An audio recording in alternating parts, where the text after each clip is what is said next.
muso tele lajɛbagaw assalamu alaikum aw bisimila ha kunnafoni kɛnɛ kɔnɔna na min ye bakuruba damadama ye olu filɛ nin ye Mali kɔnɔna na min ye ayiwa bɔɲɔn sarala hukumu kɔnɔna ye sa min ye CEDEAO cɛbaw olu ka maaw minnu nana senna bilala Mali kɔnɔna na u ko bɛ senna nin waati in na ka taa se min ye Mali kɔnɔna na halisa politiko bunakun kan jamanakuntigisi kalafili min kan ka kɛ san 2022 natɔ in na o ko bɛ ka labɛn fo ka taa se halisa Mali kɔnɔna na min ye mugujugu min filila buntikaw kan min ye ayiwa tɔn minnu bɛ sariya ko kɔkɔrɔ olu bɛ ka wajibiya ɲɛka ɲini o ko la min ye karo k'a fɔ lamɛrikɛn jamana kɔnɔna na min ye masakɛ kura min ni ale kan ka sigi a ka sigilan kɔnɔna na janvier kalo tile 20 ni o ye Joe Biden ye ayiwa o ko bɛna kɛ jamanaden bɛrɛ la hukumu kɔnɔna na sa ni o ye état d'urgence o kɔnɔna na muso tele kanubagaw aw bisimila ka kunnafoni kɛnɛ kan aw dankan na ka ɲɛsin ayiwa bɛn ani keleya ani basigi fanfɛla ma min ye camancɛ fangako hukumu kɔnɔna ye kabiri min ye karo k'a fɔ san 2020 o camancɛ yɔrɔw ye min ye karo k'a fɔ CEDEAO ma u bɛ sennabila la Mali kɔnɔna na fo ka taa se fanga yɛlɛma ma nin waati in na camancɛ fangako min bɛ senna halisa u nana o sennabila kelen o hukumu kɔnɔna na ka ɲɛsin camancɛ fanga lahalaya ma min ye CEDEAO ma olu ka maa cilenw ye ka na sennabila la min ye lajɛrɛ min kan ka kɛ janvier kalo tile 23 natɔ in na kɛrɛnkɛrɛnna Mali ale politiko bunakun kan ka ɲɛsin ayiwa camancɛ fanga ma min ye maaw ye CEDEAO tɔgɔ la olu nana sennabila la ni ale ɲɛmaya bɛ ayiwa Goodluck Jonathan bolo ni o ye Nigeria jamana ɲɛmaakɔrɔ ye u ka nin sennabila in a bɛ senna Mali kɔnɔna na kabiri janvier kalo tile 11 a bɛ don hukumu min kɔnɔna na sa o de ye fila ye a fɔlɔfɔlɔ ye min ye o de ye k'a fɔ Mali camancɛ fanga a bɛ dabolo min kan nin waati in na ayiwa kabiri fanga yɛlɛmana uti kalo tile 18 tɛmɛnen o tɛmɛnen kɔ min ye ayiwa labɛn minnu bɛ ka sabati ka ɲɛsin ayiwa kalafiliw ma minnu kan ka kɛ san kura natɔ san 2022 ni o ye jamanakuntigi kura ale ni karo k'a fɔ wasabulon kura ye ayiwa o lahalayaw hakilila falenfalennkɛla ka ɲɛsin olu ma ayiwa min ye i karo k'a fɔ nin ɲɔgɔn ye a kolomayɔrɔ yɛrɛ camancɛ la sa min ye politikimaw ye olu tun bɛ kɛnɛ kɔnɔna na olu minnu ni a dɔw kun famanen don ka ye fɛn min ye maa caman ye olu kumana ayiwa dɔw y'a yira k'a fɔ min ye camancɛ fanga a bɛ taabolo min kan nin waati in na o ye olu hakilila ye kɛrɛnkɛrɛnna i n'a fɔ ADP Maliba olu maaw ka ayiwa nɔrɔbila ale kumana k'a yira k'a fɔ min ye camancɛ fanga ye a bɛ ka a sɛnsɛn sabula min ye camancɛ fanga ye ale kɔni jagoyalen bɛ a ka kɛ baara ɲuman ye ayiwa sabula baara tɔw bɛɛ lajɛlen gulon bɛ ale la o tɛmɛnen kɔ ka bɔ yen min ye M5 RFP maaw kɛrɛnkɛrɛnna ayiwa politikitɔn maa caman olu y'a yira k'a fɔ camancɛ fanga a bɛ dabolo min kan nin waati in na o tɛ olu hakilila ye sabula min ye ayiwa finitigilakaw ye o y'a yira k'a fɔ min kɔni ye fanga a marabolo a bɛ olu kɔ disi la sabula min ye maa sugantiw ye a bɛɛ lajɛlen kɛn bɛ surasiw ye nin waati in na ayiwa olu de ka hakililaw u bɛ ka labaara nin waati in na kɛrɛnkɛrɛnna min ye Sogɛl Kokala Mayiga ye ka bɔ M5 kɔnɔna na ni ale kumana ayiwa M5 maaw tɔgɔ la ale y'a yira k'a fɔ min ye ayiwa sɔrɔsilakaw ye kɛrɛnkɛrɛnna camancɛ fanga tigilamaw u kɔni bɛ ka fanga labɛn ayiwa ka se ka maa sigi ayiwa jamana kunna waati a n'a natɔw la ka sababuya kɛ kalafili halisa jamanakuntigi kalafili kɔnɔna na san 2022 min ye kɛnɛw kɔni ye olu bɛ ka labɛn Mali kɔnɔna na ale min kan ka ayiwa masakɛ kura sɔrɔ san 2022 ni o kan ka suganti ka sababuya kɛ ayiwa kalafili ye min ye jateminɛw ye o y'a yira k'a fɔ maa caman kɔni bɛ olu bɛ k'u ka labɛn sabati u nagakɔrɔ nin waati in na min ye san 2013 san 2018 ni jateminɛ kun y'a yira k'a fɔ maa kolomaw kun bɛ ayiwa min ni bolonkɛni kun sinnen b'olu ma ka yira k'a fɔ olu na masakɛya sɔrɔ min ye kalafili bɛɛ lajɛlen a bɛɛ ni a ka tiɲɛ don kɛrɛnkɛrɛnna min ye san 2022 ta ye ni u bɛ jamanakuntigi kura ko fɔ ayiwa maa caman bɛ olu kɔni lakodɔnnen bɛ politiki ale bunakun kan i n'a fɔ Modibo Sidibe ka taa se Musa Mara Hussein Amion Gindo Sumel Bube Mayiga Aliou Diallo ADP Maliba ka taa se Cheikh Modibo Jara Cogel Mayiga Muntakatal o ni a ɲɔgɔnna caman ayiwa min kɔni ye kunnaja ni u b'a fɛ k'o sɔrɔ politiki kunda min kɔni ye kunnafoni y'a yira k'a fɔ u ka se ka fara ɲɔgɔn kan ayiwa walasa maa kura caman bɛ olu bɛ ka ayiwa fɛɛrɛ da ka se ka na ayiwa fanga la min ni u caman fana juguruma tintinin bɛ ni tɔn caman fɛ i n'a fɔ Seydou Kulubali ka bɔ groupe Sira ka taa se ayiwa Maître Maliki Kulubali olu ni u ɲɔgɔnna caman jateminɛ y'a yira k'a fɔ min ye san 2022 o kalafiliw natɔ kɛrɛnkɛrɛnnena masakɛ kura min ni o kan ka sigi Mali kunna yirala k'a fɔ bɛɛ lajɛlen bɛ ka i ka fɛɛrɛ ani dabali tigɛ min kɔni cunkan ni balakawuli o bɛ se ka ye a ko la min ye Sumayila Sise min i ka dɔn k'a fɔ ni ale kun kɛra ayiwa kalafili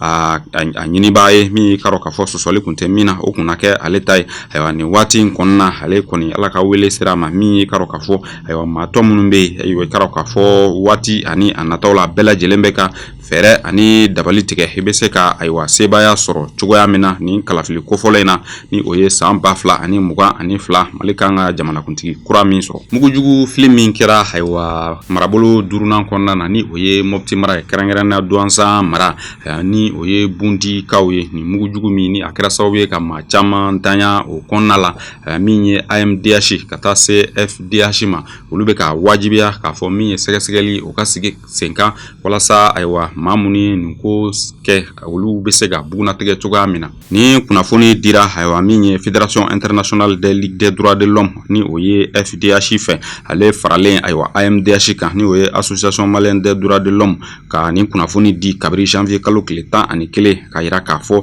ayiwa mugujugu min filila Bundikaw kan ayiwa janvier kalo tile 3 ni a kɛra sababu ye ka maa caman bɔnɛ ni la ayiwa ka yira k'a fɔ sɛgɛsɛgɛli ka sigi sen kan min na ayiwa nin kunnafoni a bɛ se ka jɛya cogoya min na sabula min ye ayiwa l'armée français maaw ye olu ye a yira k'a fɔ min ye Bamanci wale tigilamaw ye ni o ye jihadistes ye olu kɔni mugujugu fili o de kan ka se ka kɛ ayiwa maa 10 bɔɲɔgɔnko sababu ye ayiwa jihadistes la ka se ka olu bɔnɛ u ni na ayiwa min ye Mali yɛrɛ kɔnɔna na minisiriso min ɲɛsinnen bɛ lakanaw ma ani adamadenw kisili n'u tangani ma min ye ka k'a fɔ olu fana ye kunnafoni kɛ ka yira k'a fɔ min ye nanzaraw ye o ye kunnafoni min lase u ma o de ye k'a fɔ min ye mugujugu in a filila ayiwa Bamanci wale tigilamaw kan ni o ye terroriste ye min ye dugumaw yɛrɛ ye sa ani dugu kɛrɛfɛmaw kɛrɛnkɛrɛnna Douentza ani a lamini fo ka taa se Buntikaw ma olu ye kunnafoni di k'a yira k'a fɔ ayiwa mugujugu min filila a kɔni filila dugudenw de kan ayiwa ka taa sɔrɔ u bɛ u ka kɔɲɔ ɲɛnajɛ la fɛn min ye maa 18 bɔɲɔgɔnko ayiwa gwatigiw la olu kɔni ni tora a la ka taa se musolakaw ni denmisɛnninlaka dɔw ma ayiwa min ye nin jɛkulu kofɔlen ninnu ye ayiwa sariya tigilamaw AMDH ani FIDH olu ye a yira k'a fɔ min ye ayiwa l'armée français olu fana jɛnka ɲini u fɛ ale ni Mali yɛrɛ ɲɛmaw ka taa se ayiwa minisima ma a ka bila olu ka kɔlɔsili kɔnɔna na walasa ka se ka sɛgɛsɛgɛli jɛkulu sigi sen kan ayiwa ni mugujugu min filila a ko ɲɛ bɛ se ka dɔn cogoya min na ɲɔnɔ ale marabolo kɔnɔna na min ye halisa lakana ko ye a ko ma se ka kɛ ko sabatilen fɔlɔ min ye halisa an ka kɛlɛkɛcɛw ni o ye faama maaw ye olu kɔni bɛ halisa Farabugu ni a laminiw bɛɛ lajɛlen na Segu min ye ɲɔnɔ ale marabolo kɔnɔna na min ye Bamanci wale tigilamaw caman ye ni ayiwa maramafɛnw b'u bolo ayiwa olu kɔni dagalen bɛ Farabugu ni a laminiw na min kɔni ye ka se ka maaw bali u ka taa ni ka segin baaraw la kunnafoni kun ye a yira k'a fɔ min ye kabiri octobre kalo tile 15 tɛmɛnen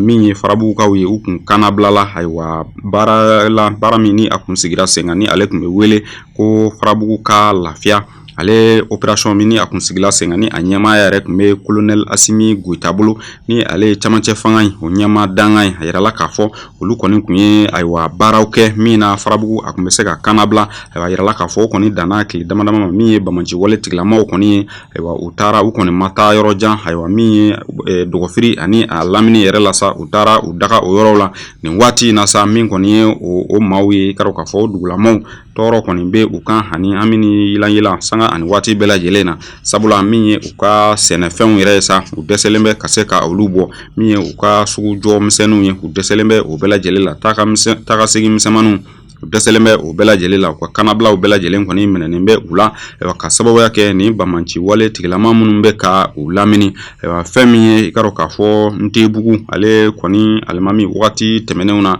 ale ntanyana ka sababuya kɛ nin ma kofɔlen ninnu ye ayiwa fo ka taa se Tori Dagako o fana a waleya kelen kɛla o yɔrɔ kelen fana na min ye nin waati ninnu na yɛrɛla k'a fɔ maa dɔw bɛ u bɛ donso fini don ayiwa ka se ka u ni maaw kari ɲɔgɔn na minnu ni olu bɛ wele ko filaw jateminɛ kɔnɔna na a ko kɔni ma se ka si lasa min kɔni ye wele a bɛ bila halisa jamana ɲɛmaw ani a lakanabaaw ma sanga ani waati bɛɛ lajɛlen hali n'a sɔrɔ Mali kɛlɛkɛcɛw bɛ ka yɔrɔw lamini u ka se ka dɔ fara cɛsiri kan halisa ni ayiwa yɔrɔ kofɔlen maaw bɛ se ka lafiya cogoya min na.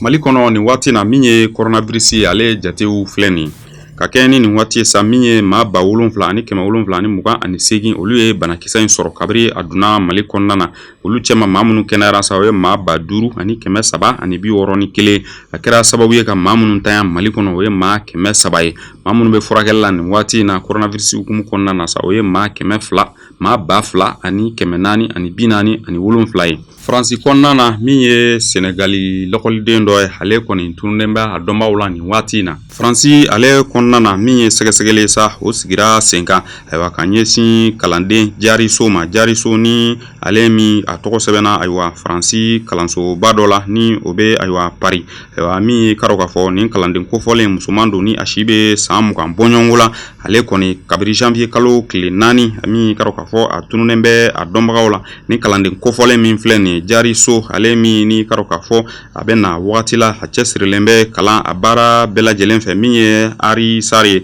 ale min ye jɛkulu ɲɛmaa ye sa Senegali kalandenw tɔgɔ la Faransi jamana kan olu ye nin kunnafoni k'a bila bɔlɔlɔw sanfɛ k'a yira k'a fɔ min ye kabiri janvier kalo tile 7 ayiwa Senegali cakɛda min bɛ Faransi kɔnɔna na Senegalikaw tɔgɔ la olu kɔni bɔra kunnafoni kalama k'u tɛgɛ di min ye karo k'a fɔ ayiwa Faransi jɛkuluw ma minnu bɛ ayiwa lakanako ale ni maaw ka lafiyaw sabatili hukumu kɔnɔna na ka se k'u tɛgɛ di ɲɔgɔn ma min ye ka sɛgɛsɛgɛli sigi sen kan nin kalanden kofɔlen ale bɛ se ka ye cogoya min na.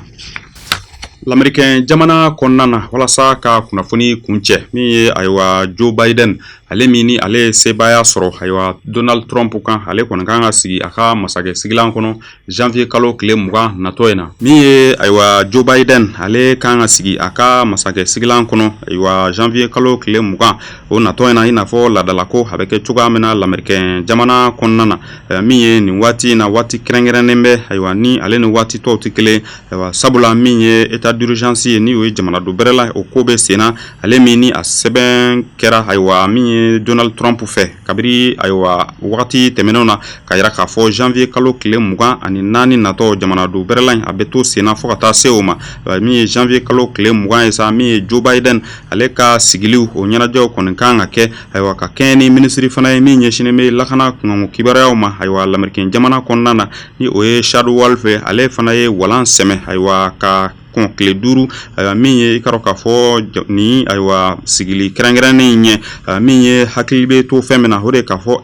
FBI ma olu ye kunnafoni min di o de k'a fɔ bɛɛ lajɛlen ka se k'i hakili to u yɛrɛ la sabula min ye kunnafoni misɛnninw ye u ye olu ŋunuŋunukan sɔrɔ k'a fɔ min ye ayiwa Donald Trump ale ka maaw kɛlen kɔ ka wulikajɔw kɛ ayiwa i k'a dɔn k'a fɔ min ye wasakow ta fanfɛla la wasadenkow ta fanfɛla la ayiwa ni maa dɔw ni tora la caman fana joginna ayiwa min ye i k'a dɔn k'a fɔ o ko nasiraw la sa Donald Trump ko a kanubaaw y'a yira k'a fɔ halisa min ye nin dɔgɔkun laban ninnu na u ni maramafɛnw na ye ayiwa wulikajɔ la min ye ayiwa l'Américain jamana a marabolo 50 bɛɛ lajɛlen kɔnɔna na fo ka taa se janvier kalo tile 20 ma. Muso tele kanubaga an ka bi kunnafoni a bɛ dan nin yɔrɔ la an b'a fɔ ka waleɲuman dɔn Muso tele ale sugandili la an b'a fɔ aw ye a k'an bɛn waati wɛrɛ inshallah.